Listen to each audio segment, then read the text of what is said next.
即马川普选调要做美国总统内阁人事前，引起众人的注意。伊大声是提名这福斯新闻的主持人赫格塞斯来做国防部长。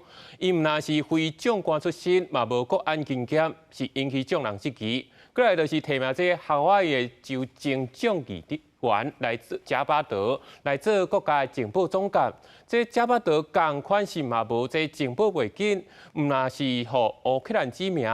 从摕罗西亚资金来做罗西亚特务，过来就是司法部长盖茨要来做司法部长啊，家己煞去牵涉到这性剥削、甲未成年的性行为、甲虐待案件，正正是也搁咧接受调查。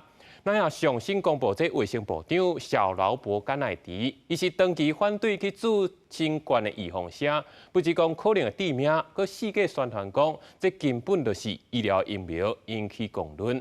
这外界就咧质疑讲，这川普你是用人，根本唔是看你的能力，也是才情，是看你对川普敢有视重无。Guess what? We got the second George Washington. Congratulations! 美国总统当选人川普14日佛州办大型的竞选庆祝活动，78岁好莱坞的大明星史威斯史特龙是大来宾，而且伊以第2个乔治华盛顿来强调川普这摆选赢是正大的成就，更加强调讲若无川普，唔知影世界变作安怎。14日这场竞选庆祝活动是川普进前成立的智库美国优先政策研究所举办。川普除了强调上台了后，必须要优先处理俄罗战争以外，嘛宣布讲会任命北达科他州的州长伯根出任内政部长。另外，川普嘛任命进前退出总统大选，决定要改天伊的小萝卜甘乃迪来接美国的卫生部，帮助美国搁一摆变健康。Robert F. Kennedy Jr. He came in, and he's going to help make America healthy again. 70岁小萝卜甘乃迪进前讲，新冠肺炎的疫苗是史上上致命的疫苗，但是进前伊嘛讲，若伫川普政府做这项职位，伊袂提走任何人的疫苗。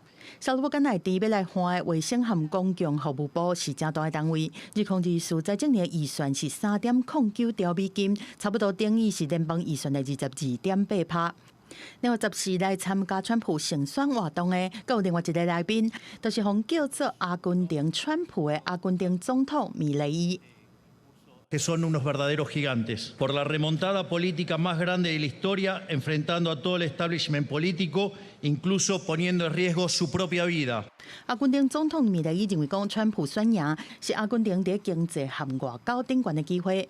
米雷伊嘛是川普当选了后第一个接见的外国元首。那是安尼，川普和米雷伊拢是气候变迁的怀疑论者，嘛主张讲爱退出巴黎气候协议。这摆联合国气候变迁大会 COP29， 美国的元首无来，但是会议举行的3天后，阿根廷的代表嘛照米雷伊的指示退出会议，嘛互这场气候大会到底敢有法度得到重大突破？引起各界关注嘛，真烦恼。